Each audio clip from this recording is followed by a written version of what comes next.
Hello, my name is Sydney Elizabeth, and today I will be discussing how we as student affairs professionals can better engage with our transgender and queer populations. November 19th of this year, the Human Rights Campaign Foundation, our nation's largest lesbian, gay, bisexual, transgender, and queer civil rights organization, published the epidemic of violence against the transgender and gender nonconforming community in the United States in advance of Trans Day of Remembrance, to memorialize the lives of transgender and gender nonconforming people killed this year and shed light on the ongoing epidemic of violence against transgender and gender expansive people. I use this space to recognize the Black trans women and femmes who comprise nearly half of the deaths reported. In higher education, institutions are beginning to recognize the significance of adopting policies that respect and affirm diverse gender identities. For instance, preferred name policies on student identification forms, the visibility of pronouns in email signatures and Zoom display names are demonstrations of steps our profession has taken to promote gender affirmation and show solidarity with the queer community. However, our authors Koye, Harper, and Pennicar call for more than email signatures to change. They call for a change that is both internal and institutional. I highlight the assertion of our authors that, quote, knowing and understanding the lives of transgender students and constructing environments that affirm all students regardless of gender is what we as professionals are called to do. However, this engagement must be approached with awareness, particularly in the light of the stark reality that the arrival of transgender individuals and students has been described as the quote unquote transgender tipping point, which is uncomfortably situated with the ongoing realities of threat, violence, and harm as described on page 180. To cultivate a more supportive atmosphere, educators should implement intentional practices designed to empower transgender students, ensuring that they not only feel recognized, but are also appreciated in their educational environments. The chapter's framing questions, as described on page 180, are as follows. How can we engage trans students further? How are we complicit to systemic transgender oppression and structures of notions of a false gender binary? And what intentional practices can educators use to allow trans students to thrive? As we explore the landscape of gender identity, it is essential to clarify the terminology used within the transgender umbrella. This includes understanding the distinctions between cisgender, transgender, non binary, and agender identities, in addition to misgendering and dead naming, which refer to the use of incorrect pronouns or former names. Our authors emphasize the term transgender encompasses various identities, appearances, and behaviors that challenge or blur the traditional gender lines. It includes individuals whose gender's identity conflicts with the sex they were assigned at birth. For this presentation, I will focus on transgender students without limitations to where they are in their transition process. This will not include agender, two-spirited, or intersex folks to avoid conflation of issues or engagement. The conflation of lesbian, gay, and bisexual identities with transgender identities, as frequently seen in the acronym LGBT, can lead to misunderstandings, positioning trans identities as a sexual orientation rather than a distinctive gender identity or form of gender expression. In this context, principles of queer theory become particularly relevant as they challenge the rigid binary notions of gender and sexuality. One of the oversimplifications has been using the gender unicorn as a visual tool to design and help explain concepts related to gender identity, gender expression, and sexual orientation. Historically, it has been used in educational contexts to promote understanding and inclusivity regarding gender diversity. While the gender unicorn aims to provide clarity, it oversimplifies the complexity of gender and uses imagery that is imaginary to illustrate the real and actual experiences of gender individuals. Not everyone fits neatly into the categories presented, and the tool might inadvertently reinforce binary thinking. Critical trans politics is a significant framework for understanding the complexities of transgender oppression.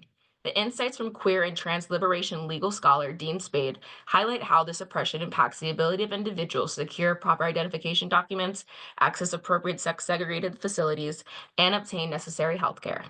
When these challenges are applied to the context of higher education, they manifest in a various ways, such as navigating administrative systems, securing safe housing and changing rooms on campus, and accessing trans affirmative healthcare within our well-being centers. Moreover, CPT serves as a critical reminder for educators that transgender oppression operates not only on individual and interpersonal levels, but also within institutional and systematic levels, as described by Dr. Spade. In line with this perspective, it is advised that multiple strategies be implemented to engage transgender students across all three levels of impact. It is also necessary to consider intersectionality theory, which underscores the importance of recognizing the diverse realities within trans communities.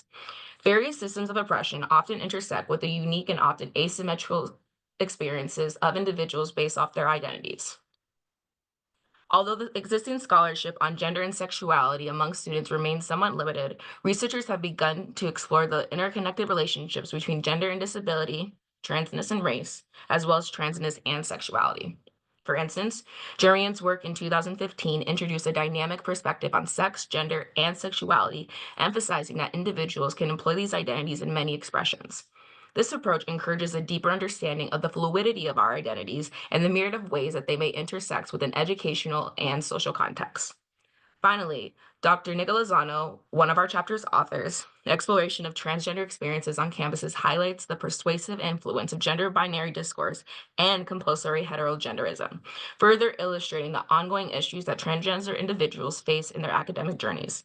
You can scan the QR code on the screen to learn more about the ongoing scholarship for supporting transgender students in higher education.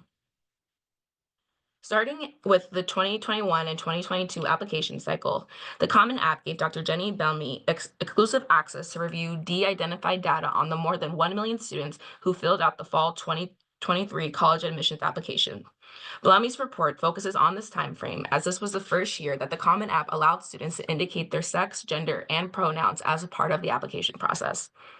Bellamy's research site describes this report as the largest body of data on the gender identities of incoming college students that has been available to date. Here are some of the highlights of her findings. Some students who identify as two or more races, Latinx or white, report being trans or non-binary more often than the overall student population. In contrast, Black, African American, and Asian students identify as trans or non-binary less frequently. Trans women, men, and non-binary students are significantly more likely to be educated at the home compared to presumably cisgender women and men students, possibly as a reaction to the bullying in schools. Additionally, they are much less likely to have gone to high school affiliated with a religious organization, which often holds more anti-trans sentiments than other school types. Trans college students often engage in practices of resilience, according to Nicola Zano, as cited by QUAYE, as they navigate campus cultures and systems that were not designed with their experiences in mind. This do it yourself approach to learning enables them to find their way through an environment that can sometimes feel unwelcoming. Engaging faculty encourage and engage with queer literature and include discussions on trans issues in their classrooms is a pivotal step towards creating a more inclusive curriculum and sense of belonging within the classroom. For courses in fields such as science, technology, or business, where there isn't always easily available information or queer content to use, consider using case studies or examples from the field that include queer people and their communities. As institutions look to engage trans students effectively, they should focus on creating safe spaces where these students can share their experiences and foster a sense of community. Such spaces should provide physical safety and emotional support, allowing students to express their identities without fear of discrimination or marginalization. Student-led clubs and organizations, gender and sexuality departments, LGBTQ plus resource centers, and each of these example staff are examples of on-campus resources where trans students can find community and connection. It's essential for academic institutions to not only acknowledge these students, but also to promote curriculum inclusivity. By engaging queer perspectives across various disciplines, educators can enrich the educational content and validate the experience of our trans students, helping them to feel recognized and valued within our institutions. However, we must also recognize that many students may hesitate to use LGBTQ plus centers.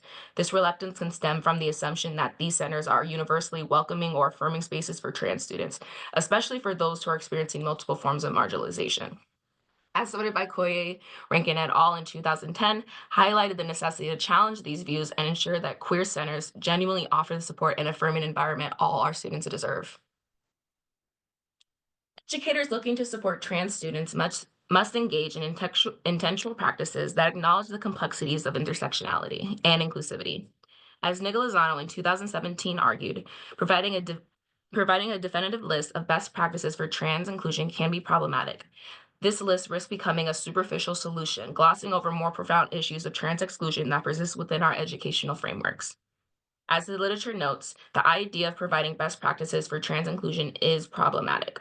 This perspective suggests that a standardized approach may overlook individual students' unique situations and circumstances, ultimately limiting their opportunity to succeed. Therefore, educators must engage in more nuanced and personalized practice that acknowledges and addresses the diverse experience of our trans students, fostering an inclusive environment in which empowers them to flourish. Citing Spade in 2015, the chapter proposes that readers commit to a course of action in which the well being of the most vulnerable will not be compromised for promises of media or legal recognition. Spade emphasizes that individuals who are committed to social justice, both on campus and in the broader society, we must prioritize the need of the most at risk individuals and take necessary action to create better conditions for all.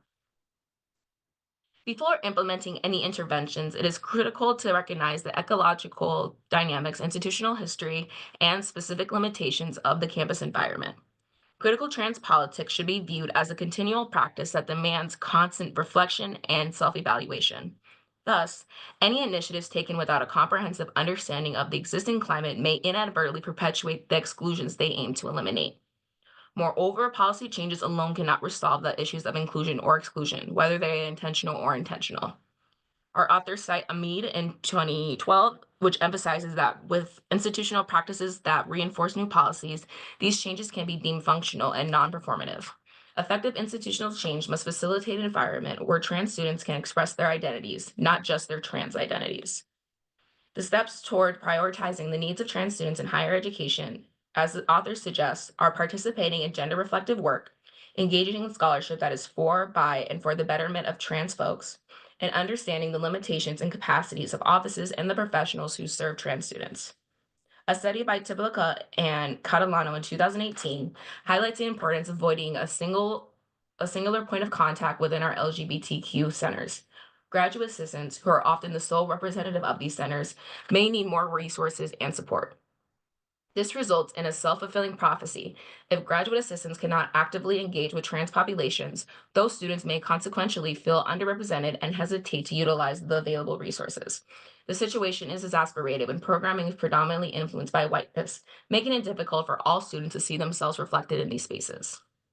Cisgender and transgender students should engage in reflective work to examine and communicate their experiences with gender socialization, and as Catalano, Wagner, and Davis' 2018 research suggests, cautiously consider how gender influences all aspects of our life. Being more aware of one's gender and unpacking the socialization around that can help student affairs professionals and others who serve trans populations challenge the gender binary's dominant and restrictive impacts on our students' day to day lives. By engaging in gender reflective work, the authors endorse strategies that allow for reflection and action to potentially improve their experiences, retention, and persistence of trans students and reduce the social and psychological costs of transgender oppression. Educators need to practice backwards thinking by critically examining how their understanding of gender has been shaped and influenced by dominant societal narratives. This reflection should include an awareness of implicit biases and assumptions regarding trans students. Listening to trans students is crucial for fostering an inclusive educational learning environment. Our authors emphasize the importance of actively seeking and remaining open to perspectives of transgender individuals, stating, take time to seek out and remain open to the perspectives of the affected population without assuming we already know what is needed. This approach underscores the necessity for student affairs professionals to resist the temptation to assume they understand the needs of trans students or that these students inherently know what they require. By incorporating first person perspectives from trans students, professionals can better navigate the obstacles presented by the prevailing social, political, and educational climate that often fails to support these students. As Nicola Zano suggests, understanding the unique experience of students allows for meaningful insights that can help make inroads in addressing these challenges. Next, the authors advocate for extending grace by acknowledging that trans students may not possess the comprehensive knowledge or ability to articulate their needs regarding their identities and experiences. They assert, extend grace and not presume that trans students themselves know all that they need, as well as the depth of knowledge of transness or the ability or the desire to articulate those needs. Researchers recommend more research to focus on trans women, emphasizing trans women of color, and trans students across institutional contexts. That is to say, trans students should be considered to what extent queer students are integrated into our institutions in contrast to being queer students at our institutions. To quote the chapter directly, this practice other trans students by assuming that the only valuable knowledge they possess centers on their gender, or at best, that they are afterthoughts or outliers to an otherwise binary constrained student population. Finally, professional development for faculty and staff is imperative to understand and address the specific challenges that trans students face. QUAYE and the other authors argue that we must seek knowledge beyond the students we work with day to day and educate ourselves about trans politics, histories, and experiences. This knowledge acquisition is vital to foster an atmosphere of acceptance and support.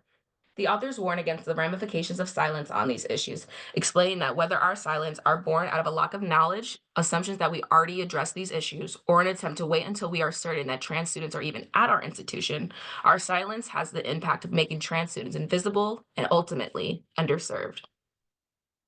In summary, key strategies such as creating safe space programs, fostering inclusive curriculum, and ensuring institutional commitment are pivotal in engaging queer students effectively, leading to both their academic and personal growth within higher education. I offer the following resources that have been helpful for me in my line of work or have been utilized throughout this presentation should any of you wish to continue developing your queer competencies. Ultimately, we must advocate for sustainable institutional interventions that go beyond temporary fixes, but creating a foundation for lasting change that facilitates the success and well being of all students, particularly those historically marginalized, for subverting gender socialization, such as transgender students. By committing to these principles, we can truly foster an environment and community that affirms the identities and experience of transgender individuals. Thank you for listening and take care.